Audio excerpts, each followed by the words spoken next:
Welcome to the X's and Argos film session for week 9 of the CFL season. My name is Ben Grant.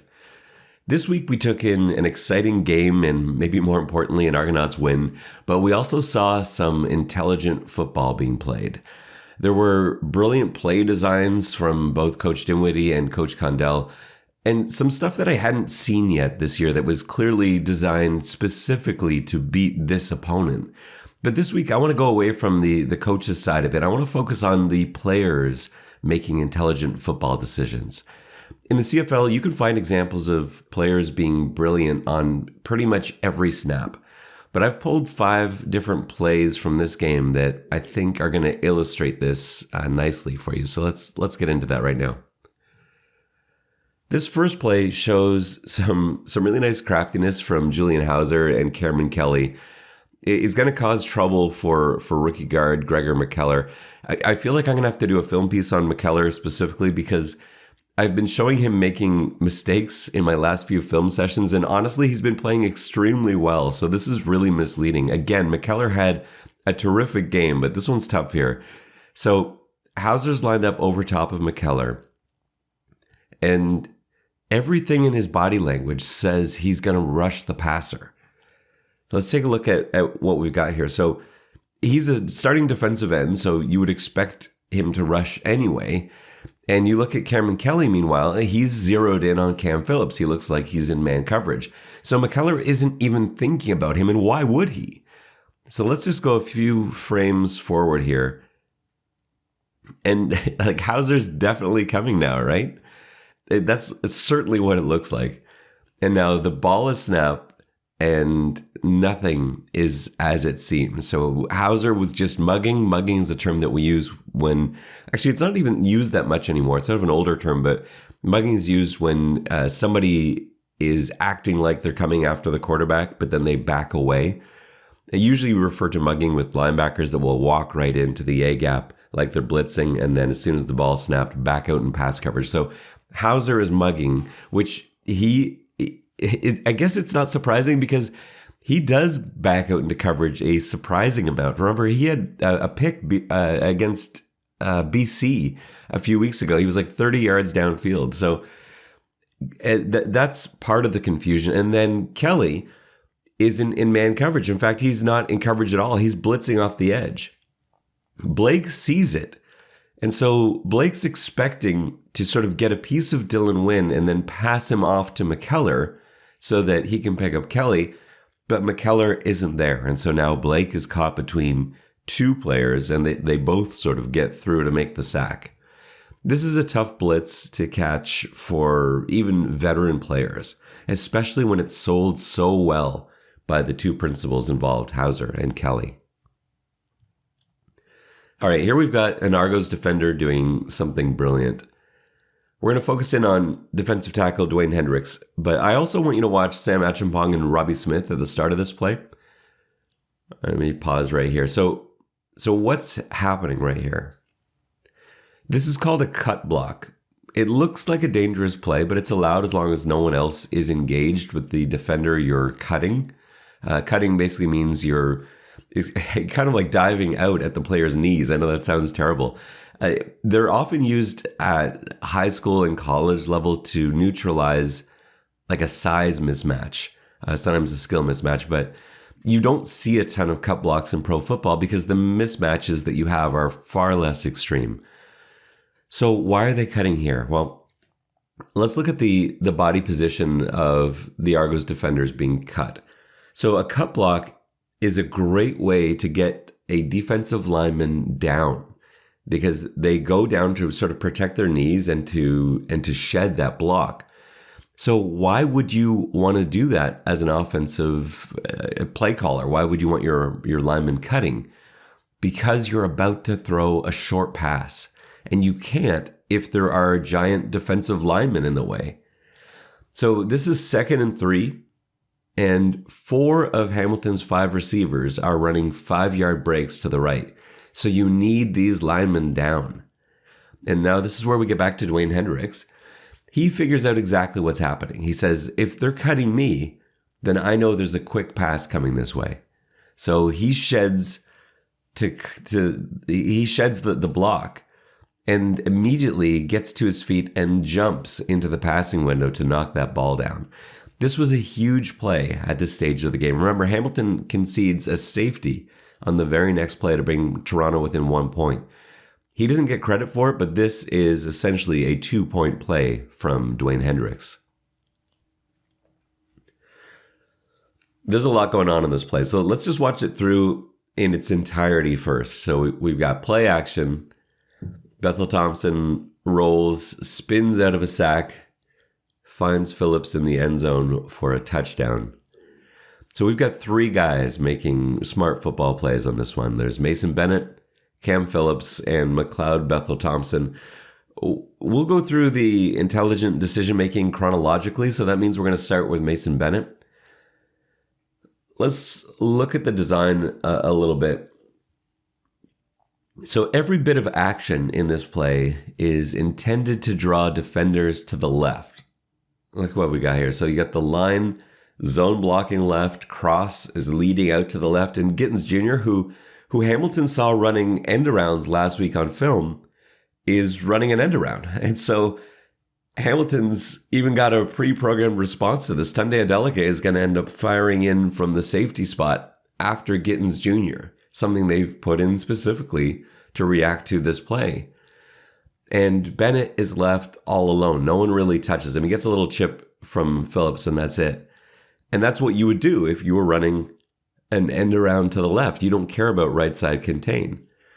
9 times out of 10, this defensive end will abandon his contain responsibilities and chase the play, especially an aggressive player like we've got here in Mason Bennett. So there's no way either Coach Dinwiddie or McLeod Bethel Thompson think Bennett is still going to be here once all of this action finishes and this play fake finishes. But let's see what happens here. There's also, and I haven't even got into this, but there's also the possibility, depending on the coverage down here near the end zone, there's a possibility that he would peel out in coverage after Harris, like we saw Ja'Garrett Davis do. Remember in the East Final last year on DJ Foster ran a wheel route, and Ja'Garrett Davis was tracking him down in the end zone in coverage. So there's even that possibility here. But Bennett stays. He's not in coverage, and he's not buying all this action. He's going to need proof. Let me switch to the end zone angle here. Watch Bennett. So from the beginning, he jumps in front of a chip from Phillips, and he's looking for Harris as like the potential ball carrier first. And when he realizes it's not a running play, he now turns his attention to McLeod Bethel Thompson, and he sees the play fake, and it's an empty hand. So this is a preference thing. I coach my quarterbacks to actually show the ball on a play fake and then pull it, leaving one empty hand extended. I find it works better. Now, the problem with my system is that your timing has to be spot on, or that ball can get knocked free. So you do risk fumbling the football a little more. McLeod Bethel Thompson's method here is safer, or Coach Dinwiddie's method is safer, but you're showing an empty hand. So there's the chance that a defender will see it. And Bennett sees the empty hand. He jams the brakes on and he takes off after McLeod Bethel Thompson. And Bethel Thompson knows there's trouble at about this point here. And his outlet, Andrew Harris, doesn't have his head around yet. So McLeod has to go to plan B, which is evasion. He plants and spins, but I want to watch. So look at how he tucks the ball away like a running back or a receiver. This is a brilliant play here from McLeod Bethel Thompson. He knows he's going into trouble. He's going to try and elude a gigantic defender. And he's not going to do it holding the ball out like you see quarterbacks typically do. This is how you see running backs and receivers tuck the football. So few quarterbacks have good ball protection instincts. So this is awesome to see. Now, Bethel Thompson hasn't given up on throwing the ball yet, but he's going to tuck it away while he evades Bennett, which he does with this spin move. And as soon as he's out of the spin, his eyes are back downfield and he's back into a throwing position. So let's transition to Phillips now. Phillips has a corner route on this play, but both his route and Harris's flats route are meant to be thrown quickly because there's there's a finite amount of space down here. We're on the boundary side, close to the end zone, so you can't run these routes forever.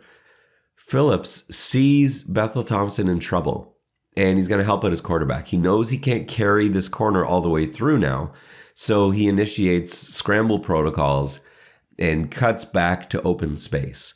He and MBT are on the same page. McLeod finds him with an easy throw, and that is a touchdown.